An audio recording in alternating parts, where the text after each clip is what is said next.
वो कहते हैं ना कि 100 सुनार की एक लोहार की। ठीक वही किया है अमेरिका ने। पिछले करीबन 3 महीनों से इजराइल छोटी छोटी एयर स्ट्राइक कर रहा था यमन के हूती विद्रोहियों के ऊपर। लगातार उनके ऊपर अटैक किए जा रहे थे, लेकिन कोई भी असर नहीं पड़ रहा था, क्योंकि यमन के हूती विद्रोहियों ने भी हमास और हिजबुल्लाह से सुरंगें बनाना सीख लिया है।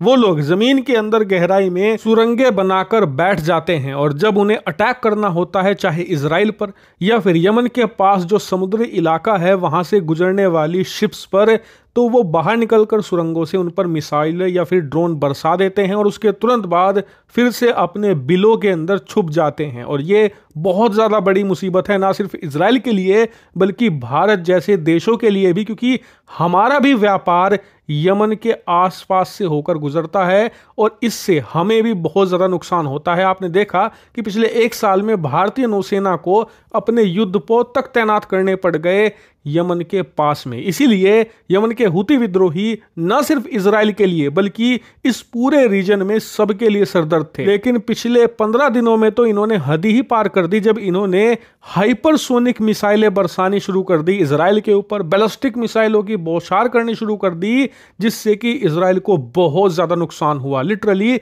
इजराइल चौतरफा अटैक झेल रहा है पिछले 15-20 दिनों से। इसीलिए इजराइल को एक फ्रंट पर राहत देने के लिए अमेरिका ने सबसे कठोर कदम उठाया और कहा कि अब इन छोटे छोटे अटैक से कुछ नहीं होगा, हमें अपना महादैत्य निकालना होगा, वही इनका इलाज करेगा। और वो महादैत्य था B-2 स्टेल्थ बॉम्बर। जी हां, अमेरिका का विनाशकारी हथियार जिसे B-2 स्पिरिट के नाम से भी जाना जाता है, इसने कल देर रात जबरदस्त स्ट्राइक करी है यमन के हूती विद्रोहियों पर। और अमेरिकी सेना ने यह भी जानकारी दी है कि हमने इस एयर स्ट्राइक में मिसाइलों का इस्तेमाल नहीं किया। B-2 बॉम्बर ने दरअसल मिसाइलों की जगह यूज किए हैवी बॉम्ब्स गिराए, क्योंकि जो बॉम्ब्स थे उनमें विस्फोटक इतना ज्यादा शक्तिशाली था जिसने गहराई तक जाकर इंपैक्ट किया, जिससे कि कई फीट गहरी जो सुरंगें थी वो भी धंस गई, जिससे कि उसके अंदर बैठे सैकड़ों हूती विद्रोही अपनी मिसाइलों समेत जमींदोज हो चुके हैं। और अब 12 घंटों के बाद रिपोर्ट्स आ रही हैं कि ये हमला इतना विनाशकारी साबित हुआ है हूतियों के लिए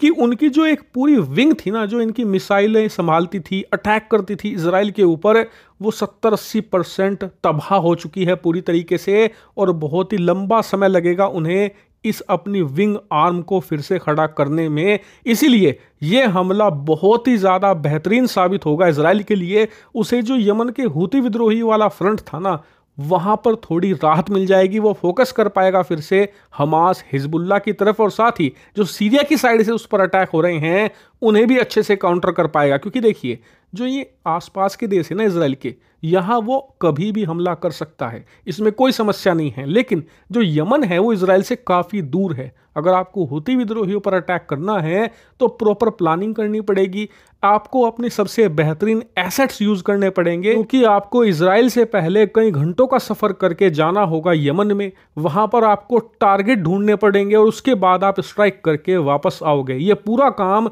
आप ये मानकर चलिए कि एक हमला भी करना है तो पूरा दिन लगता है। इसी वजह से ये काफ़ी थका देने वाला और बहुत ही ज़्यादा रिसोर्स खर्च करने वाला प्रोसेस है। यही कारण है कि अमेरिका अब मदद के लिए सामने आया है इजराइल की, ताकि इजराइल अपने आस पड़ोस के देशों को फोकस अच्छे से कर सके और वहाँ पर आतंकियों का सफाया करने में पूरा ध्यान दे। यमन के हूती विद्रोहियों को अब अमेरिका का B-2 बॉम्बर ही संभालेगा।